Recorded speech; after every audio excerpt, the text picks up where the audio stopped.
Everyone, welcome to the GCI YouTube channel. आज की इस वीडियो में हम देखने वाले हैं गेट 2024 का क्वेश्चन, जो कि आपका प्रोसेस कैलकुलेशन सब्जेक्ट से पूछा गया था। तो आपका क्वेश्चन है, consider the reaction that is nitrogen plus 3s2 hydrogen gives you 2 mole of NH3 that is ammonia in A continuous flow reactor under steady state. यहाँ पे आपका ये है, ठीक है, under steady state condition. Now the component flow rate at the reactor inlet. आपका inlet पे जो है कॉम्पोजिशन दी कंपोनेंट का फ्लो रेट दिया हुआ है, जो कि नाइट्रोजन का है यहाँ पे 100 मोल पर सेकेंड, H2 का है आपका 300 मोल पर सेकेंड, और यहाँ पे इनर्ट जो है वो आपका 100 मोल पर सेकेंड है। Now the if the fractional conversion of H2, आपका यहाँ पे हाइड्रोजन का कन्वर्जन दिया हुआ है वो है 60%, या फिर हम डेसिमल में बोले तो 0.60 दी हुई है। The outlet flow rate of N2 जो है वो आपसे पूछ रहा है क्वेश्चन में in mole per second and rounded up to the nearest integer. ठीक है, तो हमें इंटीजर में इसका आंसर बताना है। अब सबसे पहले तो हम इसका जो सॉल्यूशन देखने से पहले हम एक चीज़ देख लेते हैं। लाइक अगर आपका कोई गिवन इक्वेशन होता है a plus B B gives you C C D and D, ठीक है।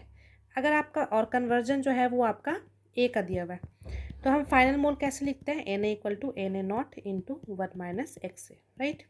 अगर हम B के लिए लिखते हैं तो यहाँ पे B आपका रिएक्टेंट साइड है, तो NB naught minus B by A, मतलब इसका कोफिशिएंट डिवाइडेड बाई A का coefficient into Na not into x a, ठीक है। उसी तरीके से अगर हम NC का लिखते हैं तो क्या होता है, NC naught plus C by a, क्योंकि अब प्रोडक्ट का हम लिख रहे हैं, into Na not into x a, ठीक है। एंड सिमिलरली D का लिखते हैं ND naught plus D by a into Na not into x a, ठीक है। अब इसी को हम कंपेयर करेंगे कि जैसे ये रिएक्शन दी हुई है हमारे पास N2 plus 3 times H2 gives you ammonia 2 times of NH3, ठीक है। अब यहाँ पे जो है कन्वर्जन जो है वो देखो, तो हाइड्रोजन का दिया हुआ है, जैसे हम यहाँ पे माने थे कि A का दिया हुआ है, तो इसको हम A मान लेते हैं कि आपका ये 3A है प्लस ये B है, गिव्स यू 2NH3, ऐसे मान लेते हैं। इसको C मान लो, NH3 को, मतलब कि हम यहाँ पे 2C के जगह पे इसको 2NH3 के जगह पे इसको हम बोल देते हैं 2C। तो अगर हम इसको लिखें तो ये हो जाएगा 3A plus B gives you 2C। अब सबसे पहले तो हमें ये ध्यान रखना पड़ेगा कि यहाँ पे जो इसका कॉफिशिएंट है वो 1 बनाना पड़ेगा, क्योंकि हम देखो इस रिएक्शन में अगर हम जनरल इक्वेशन लिखे थे तो यहाँ पे कॉफिशिएंट जो है वो सबसे पहले हमने 1 बना लिया था, मतलब कि यहाँ पे बेसिकली B बाई ए आ रहा था। मतलब आप इसको इस तरीके से लिख देंगे, अगर B C by a c plus D by a d, तो ये इस तरीके से हम इसको लिखते हैं जनरल रिप्रेजेंटेशन। तो उसी तरीके से इसको हम लिख देंगे A plus 1/3B gives you 2/3C, ठीक है। अब हम इसका लिखते हैं, तो यहाँ पे कन्वर्जन जो है XA, मतलब कि H2 का, वो आपका दिया हुआ है 0.60, ठीक है, जिसको कि हम A माने थे। अब हमें B जो है वो आपका क्या है, N2 है ना। तो यहाँ पे हमें N2 का जो है वो फाइनल मोल बताना है।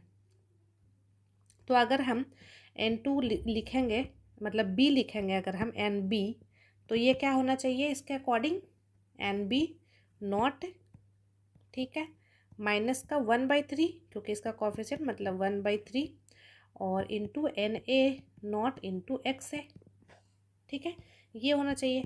तो NB नॉट अगर आप देखो, दैट मीन्स कि जो नाइट्रोजन है उसका इनलेट कितना दिया हुआ है, 100 दिया हुआ है, तो यहाँ पे कितना लिख देंगे, ये 100 माइनस का 1/3, और आपका Na नॉट मतलब कि आपका हाइड्रोजन का जो है फ्लो रेट जो है इनलेट, वो कितना दिया हुआ है, 300, तो यहाँ पे डाल देंगे ये 300 इंटू एक्स है, एक्स से मतलब कन्वर्जन आपका दिया 0.60, तो यहाँ से NB जो है वो आ जाएगा आपका NB इक्वल टू 100 माइनस का, अगर आप इसको मल्टीप्लाई डिवाइड करोगे तो ये हो जाएगा 100, और 100 टाइम्स इंटू 0.60 दैट मीन्स की 60, तो basically NB is equal to आपका 40, और ये आपका यूनिट किस में था, मोल पर सेकेंड में। तो आपसे ये NB यही पूछा था आपसे क्वेश्चन में, तो NB जो है आपका कितना आ जाएगा, 40 मोल पर सेकेंड, दैट मीन्स कि जो NB है वो किसका हो गया, number of mole of nitrogen, ठीक है, ये आपका आ गया 40 मोल पर सेकेंड। तो इसका फाइनल आंसर हो जाएगा 40 मोल पर सेकेंड। आई होप कि आपको ये वीडियो अच्छा लगा हो, आपको ये समझ में आएगा कॉन्सेप्ट भी। तो अगर वीडियो अच्छा लगा हो तो लाइक करो, शेयर करो and subscribe to my channel. Thank you, bye bye.